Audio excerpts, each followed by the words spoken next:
It's your girl Tania, aka the Cool Auntie, and this is the Cool Auntie podcast. Y'all, I'm in a good mood. Ask me why. Why? Okay. I'm in a good mood because your girl was spring cleaned. You're like, Tania, your grandma. I know. But everything in here just feels so bright and shiny and clean, and Jaffe ain't F nothing up yet. So your girl just feels so renewed, refreshed, bright. Okay, I'm looking real light skinned in this light right now. You know what I'm saying? Like, I'm just saying, I'm in my bag. Don't be in my way. Anyway, it's also I'm in a good space because you know what? I realized I am going on 3 years, or almost 3 years in this house. And it's crazy because if you know me, I move so much. Like, I've had friends and everybody say, like, Tania, you never sit still. And it's true. I think now I think about it, I moved a lot when I was younger. My mom, we were constantly always like changing houses and neighborhoods. So it was always hard to make friends. I think that's why I'm very extroverted, is because I had to make friends fast every time we moved, right? So I moved around a lot when I was younger. And then as I got older, I was just never happy where I was at. And so every year, every time my lease ended, I was gone. I was into a new place. I left states and I traveled to different states. I was in Nebraska, North Carolina, Philly, and PA, and Delaware. I've lived all over the place. And this is the first time I've sat my butt down and I stayed in one spot, but also I love my house. Like, I made it a home, which is super dope. I love decor. I love all that stuff. And so, like, mind you, I was moving a lot, not only because I wasn't happy, but I just love moving in. I love buying new stuff. I love matching colors. I love painting walls. I love moving in. But I hate moving out. I hate moving out because, I don't know about y'all, but my stuff never fits. It never fits. And I can buy furniture and it never, my furniture that I had in one place never fits in the new place. It don't fit in the truck. I gotta always leave something. I get so mad. I gotta always give things away that I don't want to give away. Or I'm like, dang, that ain't gonna fit. The bed ain't gonna fit. I gotta leave it. I hate leaving stuff. But you know what? I never forget one time my friends, I never forget I had my friends help me move one time, and one of them was like, you know what, Tania, everything can't go. And I was mad. I gave him a side eye, and I almost didn't feed him because he said that, but he was right? Like, sometimes where you're going and where you're headed, everything can't go. And I think, like, it's funny, I was thinking about, like, this idea of a healing journey, and I would say that the same rules apply, right? And that many of us want to heal and step into something new, right? But we hold on to things that we don't need to be holding on to, right? And we don't realize that everything and everyone can't go when you're doing that. And, you know, and so, like, I think we use this word healing and self-care, all these buzzwords that sound good in theory, right? But I think they can be challenging when you don't anticipate barriers and when you don't fully understand what it entails, right? You ever apply for a job and it sounds good until you realize, okay, this job is not what I signed up for? That's kind of what happens with healing. Like, we always look, we look at the good parts of it, but we don't realize all the work on the back end that comes with it. And so, like, last week, I loved having that talk with Nakia about just the stigmas around mental health and how to properly process grief, right? And so this week, I really kind of sat with myself like, yo, what was the part of the healing journey that I struggle with the most? That it really took me really learning how to do this and how to apply it to my life. And I'm like, oh my gosh, forgiveness. Forgiveness. I know it's and I know it's crazy because I know it's a big barrier for me. But also from talking to other people, I know I'm not alone in that, right? Like, forgiveness is one of those things, like, it's easier said than done. And it, like, to be clear, it wasn't that I didn't want to forgive people who hurt me. It was really that I just didn't know how, and I didn't know how to allow myself to. And so it's crazy. Like, you know how I always do when I don't know something, I try to research it and learn more about it so I can figure out how to apply it. And so doing my research, I realized there were so many myths about and ideas about forgiveness that I had adopted over the years, and that I was subconsciously taught, that I learned were all wrong. All right. And so before we dive too deep into what forgiveness is and what it looks like, I want to make sure that we're all on the same page, right? And that we have clarity around it, because we can't fix what we don't know. And I think the devil uses areas in which we're ignorant and naive to find his way to figure out how to worm his way into our lives and into our hearts. And so before we dive too deep into forgiveness, I want to make sure we know what it is and what it ain't. Okay? What it is and what it ain't. And I apologize right now because I know I sound like a darn, I don't know, like I'm swimming underwater. That's literally how I feel. I got allergies and asthma, and they both just, your good sis is trying her best. Okay? But the first myth that I've noticed is that many a times we look at forgiveness as a weakness rather than willpower. Right? Weakness versus willpower. And I like to argue, I don't know why. I think it's more of a cultural thing. I think culture tells us that, compassion is bad. I've heard that so many times. Like, I'm a person, like I used to be. I'm like, because I used to be so nice. Like, I was too nice sometimes, I felt like. And it was because people kept telling me, like, Tania, you're too nice. Like, Tania, why are you talking to that person still? Why do you still do this? Why do you? And I realized that over time, they made me feel like compassion was bad. But it's not, because really compassion is really about having a pure heart. I mean, it gets easy to be good when good things are happening and when you're in good times, right? It's easy to be good then. It's easy to be happy when everything's great. It takes strength to be good in bad times. When everything, like imagine, I'm not sure about y'all, it's been like wedding season for my friends and my family. And of course, being single, it's easy to, maybe a year or two ago, or maybe a couple of years ago, I would have been happy for friends, but not happy for friends. Because it's hard to be happy for somebody when you're not happy with yourself. But I'm in this season where even though I'm in my singleness, I am genuinely happy for all of my people who are finding love and starting their families and buying homes. And it's amazing because it's easy. Again, it's hard to be happy. It's hard to be good when things aren't good for you. And so when I think about forgiveness, we treat it like it's a weakness, but in reality, forgiveness and compassion, it requires real strength. It takes a big person, a big individual to love, and to be happy and to choose joy and all of those things when things are going wrong. And so for you, if you're the kind of person like me where you think compassion makes you weak, it makes you soft, it doesn't. It really, really doesn't. It really requires a lot of strength. And so anybody who has ever forgiven, that.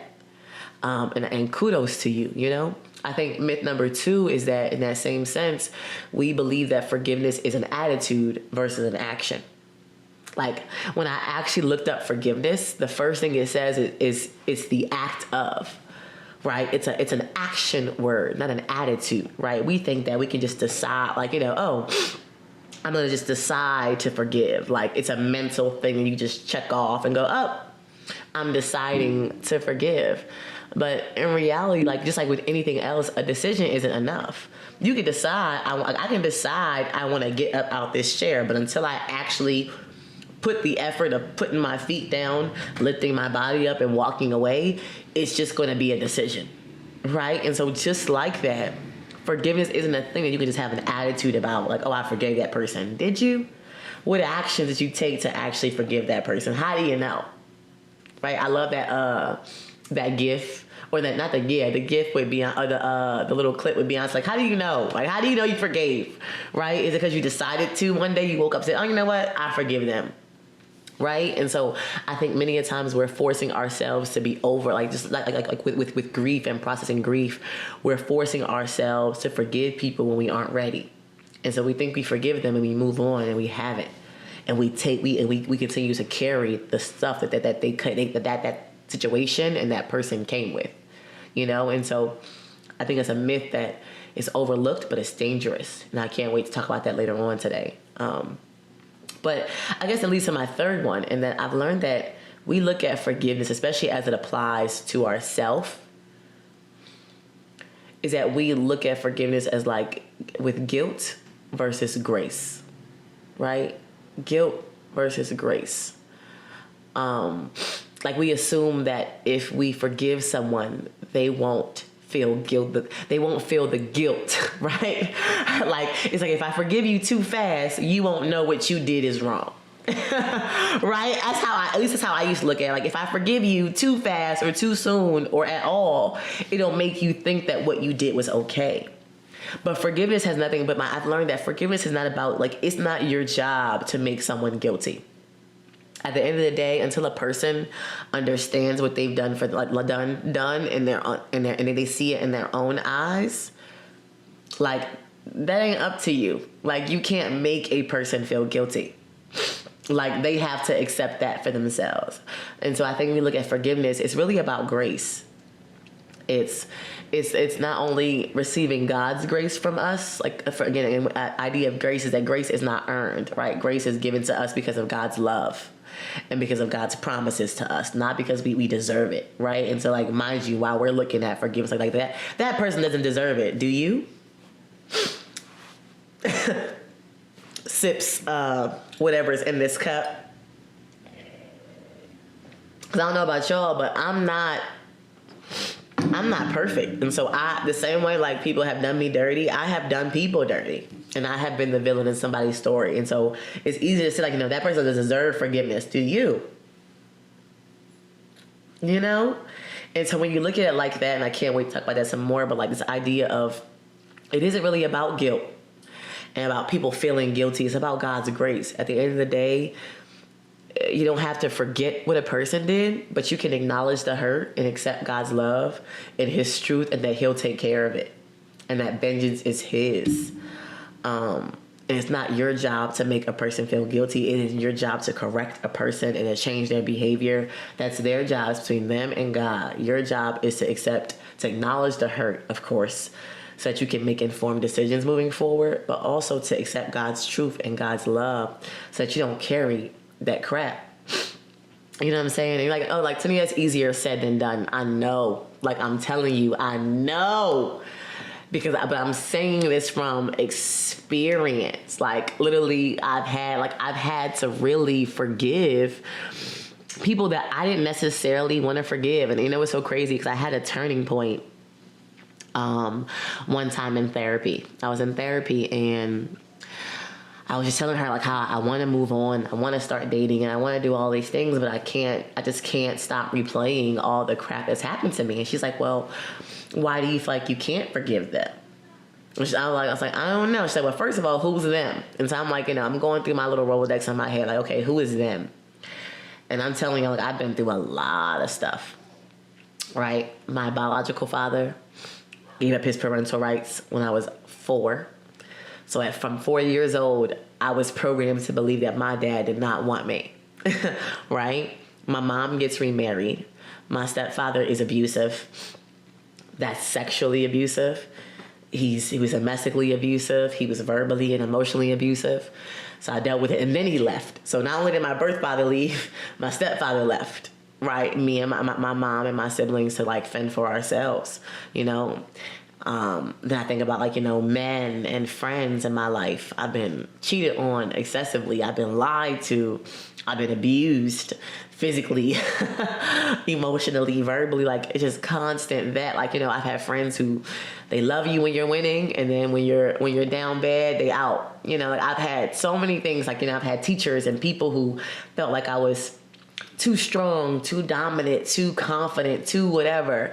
And they spent so much time beating me down so that I didn't feel as confident as I did. It's just so much stuff. I'm like, I can't forgive them. They don't deserve my forgiveness. And she was like, so you're angry with them and you're refusing to forgive them because as a punishment? And I was like, I was like, yeah, I guess so. And she said, okay, and how is that working out? I said, oh, sis. She said, no, for real, really, how is that working out? She said, how is your unforgiveness working out? How does it impacting them? I said, I don't know. She said, well, are they still living their life? I was like, yeah. She said, do they seem happy? I said, some of them. She said, so who is your unforgiveness really hurting? I was like, damn.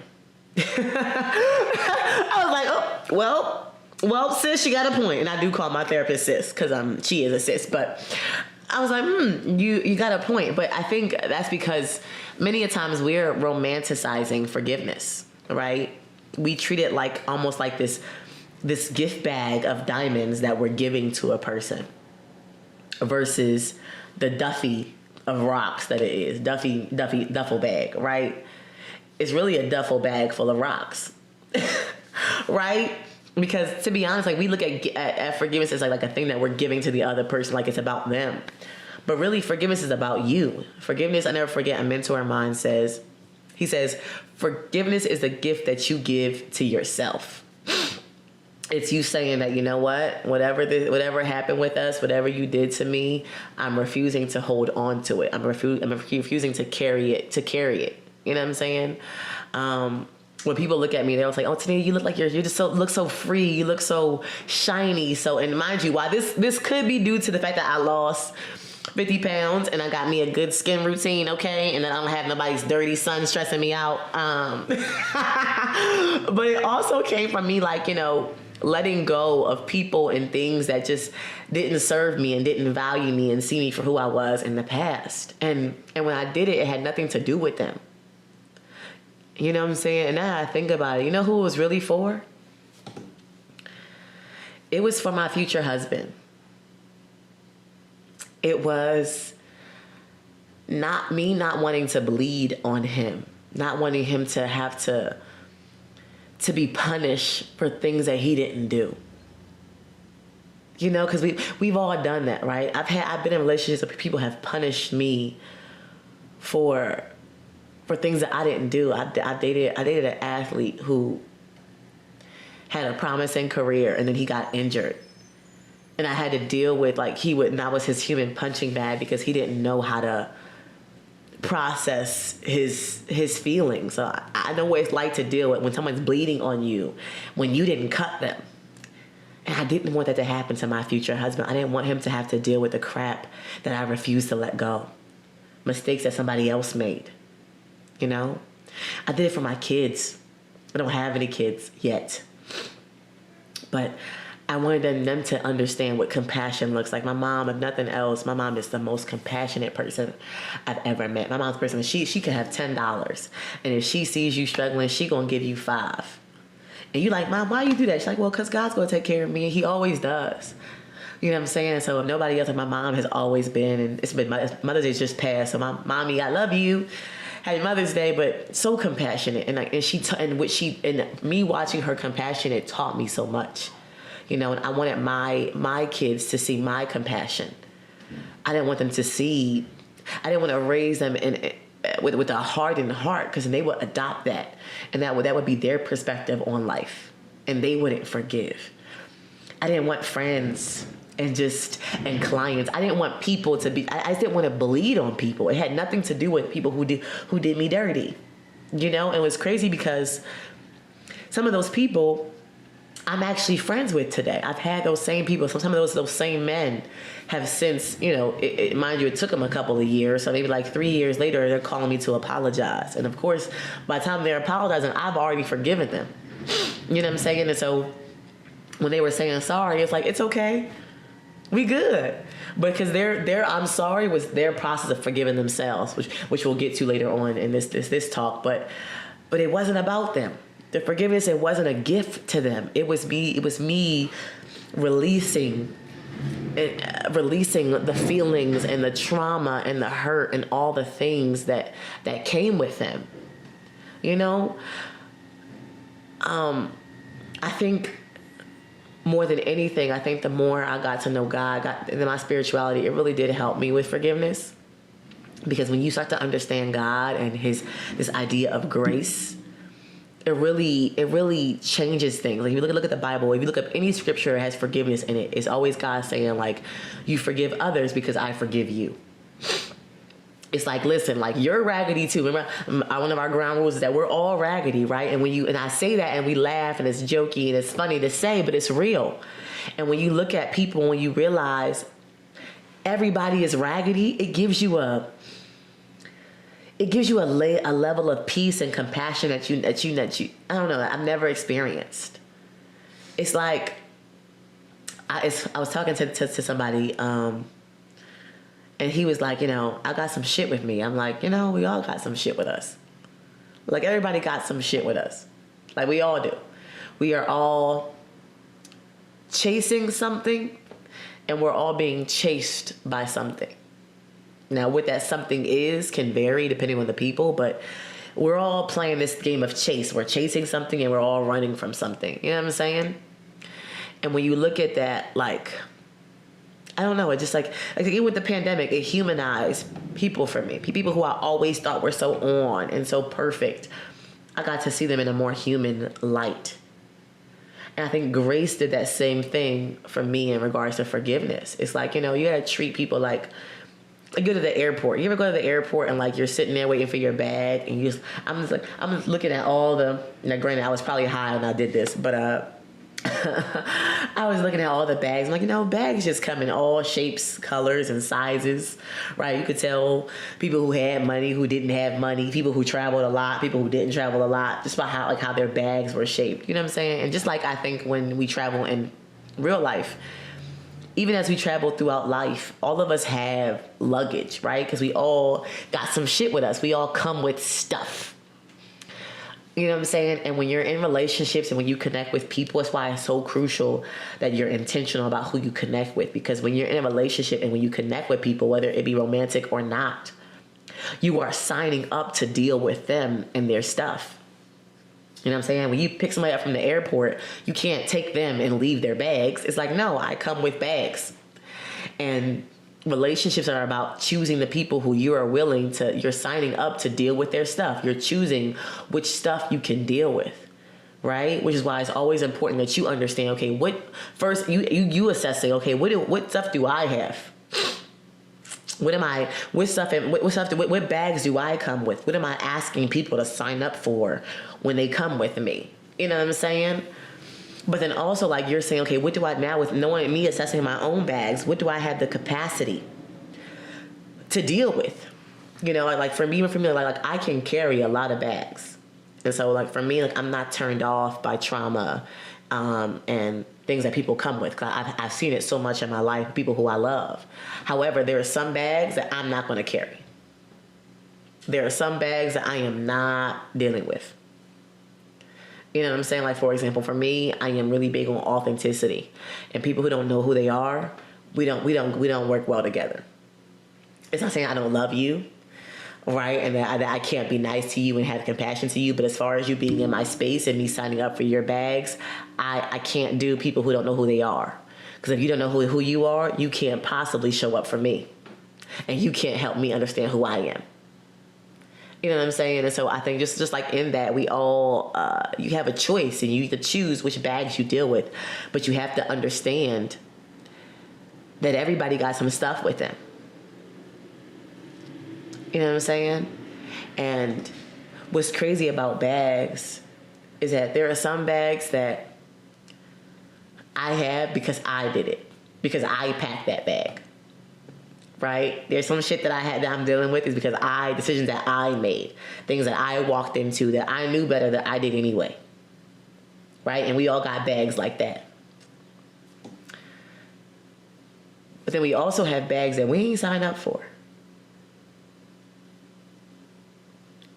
Like there are things that have happened to me, things that like with my fathers, things that I was too young to really understand, things that I had no control over that just happened to me.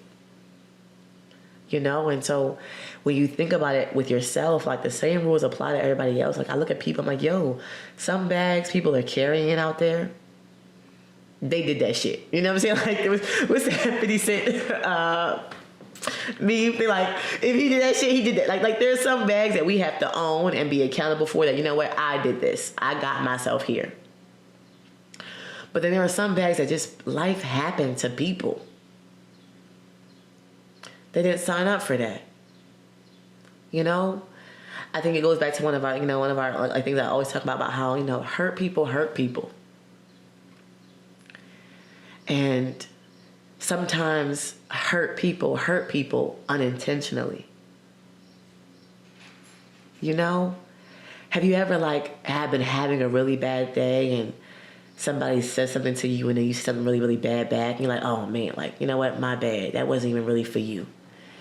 I'm just having a day today. That's happened everyday life. But that also happens when it comes to hurt and trauma. You hear about people who have been sexually abused being sexually abusing others. And I'm not excusing that behavior because I've seen that trauma up close. I do not excuse that. But I think just in that scenario, there are people out here who are hurting people because that was their experience. And that's their reality. That's their that's what life looks like for them. You know what I'm saying? And so they're and unintentional hurt sometimes will have you bleeding on people you don't want to bleed on. It'll have you cutting people how you've been cut because all you know. It'll have you instilling, unhealthy ideas and theologies in your kids and your friends and your loved ones. Not because it's not because you want to, you want to hurt them. It's no, it's all I know. If you haven't learned how to forgive, you're subconsciously teaching your kids not to forgive. I think one thing that was really, really pivotal, even my own personal life, is that there were times where I'll be honest, my mom sometimes made me feel guilty about forgiving my dad. Sometimes how I think more in the earlier stage, not now, but in the earlier stages when I reconnected with my father in my adulthood. So me and my father, we're cool now, but we didn't really get cool until I was 22, 23, and I'm 27. So very, very recent. I didn't talk to him and I didn't like him much before up until 21, because I felt like he left me. Dog, you left me.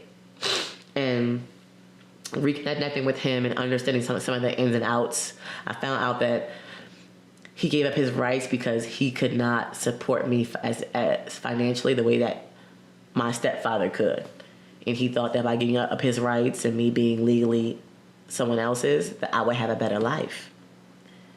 And mind you, as a kid, I didn't know that. At 4, I didn't know that. At 4, I'm you left me. And I grew up thinking yo, what did I do wrong to make these people leave me? And I ended up being a people pleaser, and I ended up being, what I'm saying? I was going through so many things mentally and emotionally. I thought that I wasn't worthy of love. People kept leaving me.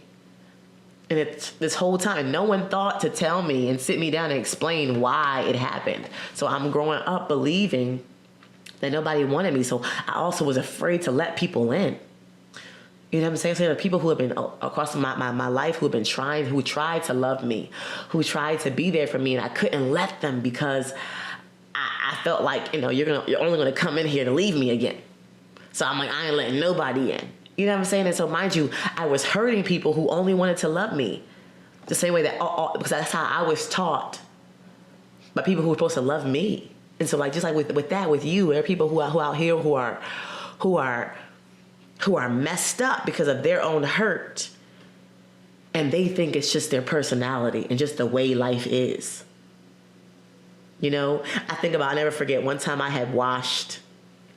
accidentally put something that had color in it. I put it in my white clothes, and I had this white shirt that came out pink. And I loved the shirt so much that I refused to throw it away. So I was wearing it, and I just told everybody that it's supposed to be like that. But really, it wasn't. And that's how we are with life. This is just my personality, just the way I am. This is how my zodiac sign acts. It's no, baby, that's your hurt. Or you ever you broke a piece of jewelry, then you try to tie it together and you tell everybody it's how it's supposed to. No. That's how you're wearing it. But that ain't how it's supposed to be. You know? And I think just like in those same scenarios, like in my own personal story and in those examples, it's like we do the same thing to forgiveness, right? And when we unforgive, we don't realize that when we don't forgive, that unforgiveness turns into bitterness. You know? And sometimes it creates a wall where you should have had a gate. Right? Have you ever said, like, you know, I ain't never gonna let somebody do that to me again? Like, I ain't never, like that word never will tell you, it's a big sign to let you know what, hey, you are not forgiving. When you say never, because what that never does is mean that now you're punishing everyone else in your future because of the one thing that somebody else did in your past. Never is you making a decision to not allow people in your future to have access to you because somebody abused their access. And when I say the difference, when I say wall versus gate, it means that again, at the end of the day, people are going to be people, right? People are going to hurt you. Hurt is inevitable. Trauma is inevitable. Life happens to everyone, good, bad, with God, without God. Life just happens because people are imperfect and everybody is not. We don't all have the same values, the same life experiences, right? But that doesn't mean that you don't let anyone in. You know, like that wall means that nobody gets in there. Like that wall ain't nobody getting that access to me. No one's going to experience my love. No one will experience my compassion. No one's going to experience any of that. And that's not how God wants us to be, because how can you show yourself to be Christ-like? How can you be used? How can you make an impact? How can you, build a family? How can you do those things if you don't let anybody in? However, sometimes our trauma and when life happens, it's teaching you how to be more selective, right? And that gate. I always tell my clients and my students, like, you take your lessons with your losses, right? So when things happen, when trauma happens, it doesn't just happen for no reason. Yes, there's testimony in it, but sometimes it's just a lesson that you have to learn, And so when you go, like, I have relationships that didn't work out, but you know what they did? And so they weren't what I wanted, but they did teach me what I didn't want, right? So for example, I have dated men who didn't know who they were. And because they didn't know who they were, they couldn't be what I needed them to be. And so now my criteria for dating is the man has to know who he is. He has to know who he is. Because if he don't know who he is, he will never be what I want him to be. And so it's unfortunate that I had to learn that through trial and error with other relationships. But now that I know it, it helps with my gate. So now I know if I meet a person and they don't know who they are, love you, but you can't get access to me in that way. Versus now, I'm attracted to people who know who they are. I'm like, okay, you know who you are. Come here. I want to get to know you. And so being mindful of, I think sometimes if we don't really look at forgiveness the right way, we could be building walls, and that God could be sending you your perfect person. But because you cannot let go with somebody who didn't know your value, because they didn't know who they are and who they were and what they should be valuing, you let that be the reason why you can't receive your Ruth or your Boaz. For me, I look at forgiveness almost like bags, like really like legit bags of stuff. You know how if you live with a person, so I lived with an ex who was abusive, and nothing was more freeing than putting his shit in a box and leaving it outside. I changed my locks. I put his stuff in the box. I left it outside, and I said, "Come get your shit." I love Wait to Exhale, when my good sis was ripping his stuff out the closet. She put it in the car, and she lit that hoe on fire. Okay, I was like, "Yes, Angela." Because I think we think about that in a physical sense, right? When we break up with people and we remove ourselves from jobs, we physically pack up our stuff. Like, how you leave a job that you can't stand, you love putting your stuff in one box and you're like, I'm out, and you love carrying your stuff out. I think the same rules apply to forgiveness but in an emotional sense as well. You know, when I look at forgiveness within my own life, it was me saying like, you know what? Here is your stuff back. It's, you know what? Okay, you lied to me. I realized that you lied because you were going through your own stuff. I realized that you didn't treat me well because you didn't know who you wanted to be. I realized that you have daddy issues and that you have mommy issues and that you don't have healthy relationships and that you're struggling financially. Like, I'm putting all the, as I'm processing, that's why it's so important to really process those stages of grief, because it helps you to acknowledge the role that you played and the role that they played. You know, because sometimes I think when you fully process trauma, you realize that there are some things that had nothing to do with you.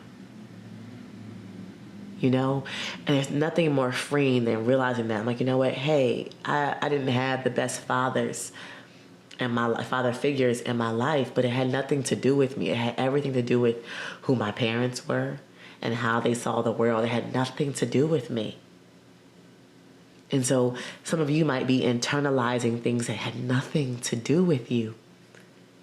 That it would have happened even if you weren't you. If God had plucked you out and put me in it instead, the same thing would have happened, because it had nothing to do with you and it had everything to do with them. And so when God removes people out of your life, forgiveness is saying, hey, when you go, that's okay, but take your stuff with you, because that doesn't serve me, you know? And so I love when I talk to clients and we're talking about, and then they're like, you know, Tania, I'm ready to move on from this relationship and this job and this thing. I'm like, you know, how do you know when to cut somebody off? And I feel like it's a question that's really hard to answer, because it really depends on you, right? It goes back to the idea of what stuff can you handle, right? And so if you're asking, like, you know, my auntie criteria, I would say this. It really boils down to the fact that there's no such thing as a neutral transaction. I look at relationships like a bank account, right? I say this all the time. At the end of the day, a person in your life is either taking something away or they're adding. So they're either depositing or they're an expense. Okay? They're either an asset or they are a liability. There's no such thing as a neutral transaction. And so when it comes to cutting people off and cutting off friends and relationships, I look at like this. What is your balance? When you look at that account, that relationship account, what is your balance? If you are in the negative and that person is taking more out than they're pouring in, you gotta go. At the end of the day, you cannot pour from an empty cup. We are here not to just be filled. We are here to pour into other cups. And so if people are not giving you what you need to pour into other cups, sorry, babe, you gotta go. And that's my criteria. Now, what your criteria is for you, it can be totally optional. But for me, what's the balance in that account? And I don't care. You could do two really great things. But if you're only pouring in 20% and you're taking 80 from me, I'm sorry, that's too damn much. Right? But I think on the flip side to that, people are imperfect. So I have people in my life who do things that take from me, and they say things that are hurtful sometimes, and they do things like, I'm like, damn, why you do that? But they also pour into me twice as much. And so we have coaching conversations about that. I express like, hey, like, when you did this to me, it really hurt my feelings. Like, and we're able to move on. I can forgive them in that moment, and we can move on and still be together or still be connected. But there are some people like, nope, you gotta go. But don't forget your shit. Right? You know, and it's crazy because, like, I mean, I think somebody also, and I want to say almost like maybe a couple of weeks ago, I had someone like, you know, Tania, what about repeat offenders? Like, what about the people who you forgive and they do something else, or they do the same thing? And you know, if you had asked me, say maybe a year or two ago, I wouldn't have had an answer for you. But I think in just my own journey and my own spiritual journey, like, I've been learning that, you know, it's really about, and one of my favorite pastors, Darius Daniels, said this before. But he's like, it's really about, is that person's stuff, right? Because everyone has stuff with them, right? And so everybody who you deal with, they're going to have stuff. There's no such thing as a perfect relationship and a perfect person, so everyone's going to have their stuff. But is it a backpack or a boulder? Is that person's stuff a backpack or a boulder? Tania, what do you mean? A backpack is something that they have to be accountable for, right? When kids go to school, after they get to a certain age, they carry their own backpack, right? Because it's they're responsible for their stuff. Like, I'll hold your stuff if you can't walk. If you, like, so for me, a boulder is too big for one person to carry. So they need community. They need support to carry that. So, for example, death. Last week I had a student who works in my office. She lost her grandmother, and it's finals week, and it was a lot. She was graduating. A lot was happening, and so as her supervisor, as her being part of my team, I was doing things to support her. I was checking in on her every day. I was helping her reschedule her exams. I was doing all kinds of stuff because that was a boulder, and that a person shouldn't be left alone to try to carry a boulder up a mountain, because it's a boulder. It's impossible. They're going to kill themselves or hurt themselves really bad, right? So when you meet a person, if they're carrying a thing that it's not good for them to carry alone, that might be one of those things where I'm a duck and I let it roll off my back. Because that's a boulder. And like the same way that you want somebody to support you with your boulders, I want to support somebody else with their boulders. Okay? Now, what I don't do, I ain't helping you with your backpack. Okay?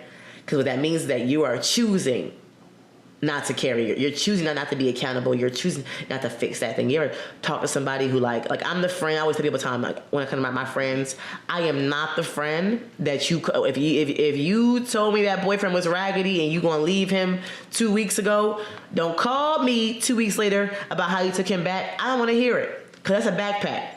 And my time is too valuable to deal with you and your backpack. Because you're choosing to go back to that thing. You know he's raggedy. You keep saying he's raggedy. Well, sis, if he's raggedy, leave him. But if you're going to keep going back, I still love you. But you can't put that on me. That's a backpack because you're making that choice. Tania, I hate my job. Have you applied to new jobs? No. Then that's a backpack. Versus Tania, I'm applying. It's not working. Like I keep applying. I apply to 15,000 jobs and it's not working. That's a boulder. Let's work through that together. But if you like Tania, I don't like my job and I ain't apply for no new ones, then that's a backpack, sis, boo, bro. And that's on you. I got my own bags, and if you can carry, I ain't adding your bag to me, and you be empty-handed. Like you're not gonna walk. You ever had somebody who you see somebody struggling with bags, and the person next to them has no bags? Make that make sense. No. If we are journeying through life together, you are accountable for your own shit. Now I'll help you with the things that you need help with. That makes sense. But you ain't gonna put your stuff on me. You know? And so as far as criteria and cutting people off, I always say there's no direct formula for that, and there's no perfect answer for that. But it's really, again, it boils down to what you have the capacity to hold on to deal with. Because you got some shit with you. You know? And I think even for me, that was probably the hardest thing about forgiveness for me. It was coming to terms with the shit that I had with me. You know? It wasn't 100% easy, but it was easier for me to forgive everybody else. What I really struggled with was forgiving myself. You know, because we are our worst critic. We are harder on ourselves more than anyone else. You know? And I know that's me. Like there's nothing, I have tough skin because there's nothing that a person can say to me that I haven't already said to myself. You know, you can't call me fat, because trust me, I was calling myself fat way before you were calling me fat. Okay, like you can't say anything about me that I didn't already say about myself. So you know what I'm saying? But because we're so hard on us, because we expect so much from us. But grace works for you too. And I had to learn how to accept God's grace too, of And I think it even kind of boils down like to the idea of self-love, of the more that's why it's important to know who you are before you jump into anything new with a person, because when you learn you also learn the intimate parts of you, you know? I had to learn, like, you don't know until you know. You know? We're beating ourselves up about things that you wouldn't have known until you went through it, my love.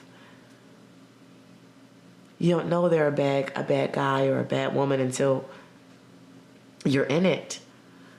You don't know if the career, the job is for you until you go through it. So stop punishing yourself for what you didn't know. You didn't know. You didn't know until you knew. And so now that you know better, do better. You know, you ever heard the saying, like, if you knew better, you do better? Exactly. If you knew better, you do better. So if you didn't know, it's okay. Now, once you know, now you hold yourself accountable. Like, okay, now I know who that person is. So if I go back, I'm choosing to go back. And now it's on me, right? Fool me once, shame on you, right? Because I didn't know.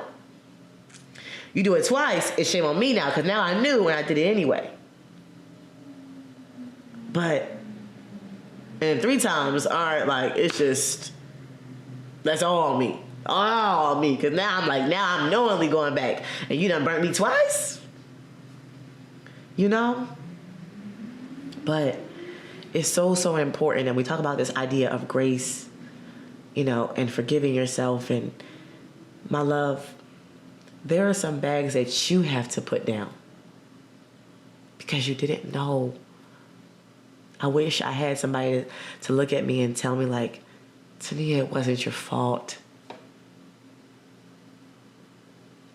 They didn't leave because of who you were or what you did. They didn't hurt you because you deserved it.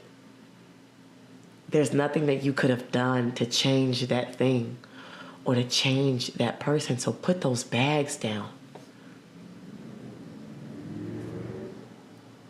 Put those bags down so that you have the space in your hands to receive the new things that God wants to do in your life. Put those bags down so the person people who you're meant to be with, the husband, the friends, the job, the career, the people whose lives you're supposed to impact. Put those bags down so they can experience you in the way that God intended.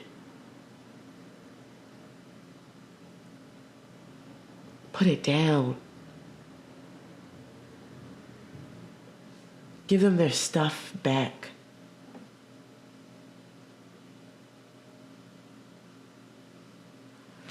You know, and again, I know it's all easier said than done. And so, like, I'm always big on, like, how do I help you all do that? I talk about it all the time, but something that was very, very helpful for me was writing letters. I sat with myself because many a times we want to forgive, but we don't really know what we're forgiving and who we need to forgive. Like, many of us are holding on to bitterness, right, and unforgiveness because now it's engraved in us. Now it's a part of our personality and our behavior and our disposition. But for me, like writing letters to myself and to all the people who hurt me really allowed me to come to terms with who and what I needed to forgive. You know? I think also, again, learning more and more about forgiveness. I think that, like, I know Mike Todd had FU, the forgiveness series. That's super dope if you haven't checked that out yet. And mind you, we now live in a digital world where everything's online, so you can find that on YouTube. Also, one of my faves, Darius Daniels, Change Church in New Jersey, well, all over. He has a series called Heart Attack. That I think is also great when it comes to addressing trauma and forgiveness. Check that out. Journaling. So we actually created a playlist for y'all. It's called Broken Crayons. It's available on Spotify and on Apple Music. That kind of helps you process, and where I share my own brokenness and healing journey with y'all. But I do it through song and music, but music was also a way that I process my emotions, you know? People who don't like to journal, sit in the dark one day. Find a quiet spot. My car. Sometimes it's my car. I have a series called Car Therapy for that reason. Like, just sit in your car. Play some songs and just like let yourself feel the feels. If it's crying, cry. If it's talking to yourself, talk to yourself, but get it out. Get it out so that you're not bleeding on the people who God wants to be in your life, people who want to love you, who want to experience all that you have to offer. And I guess I'll end this with this. I love this movie. Someone mentioned it in a sermon, and so I went and watched it. It's this really old movie. I love sports movies. I don't play sports now. I love fitness. So I don't play sports now, but I love sports. And I love watching sports. So I love, like, some of my favorite movies are all like sports movies. But one of them is called Unnecessary Roughness. And there was a scene in it in which the coach, one of the players was they were practicing, and like the coach was like, "Are you hurt or are you injured?" And the player was like, "What's the difference?" I'm like, "That's a good question," because I think many times we use the terms hurt and injured simultaneously, right? Well, he was like, "Well, hurt means you can still play. Injured means you got to sit out." And so for you, you've experienced both injuries and hurt, right? Those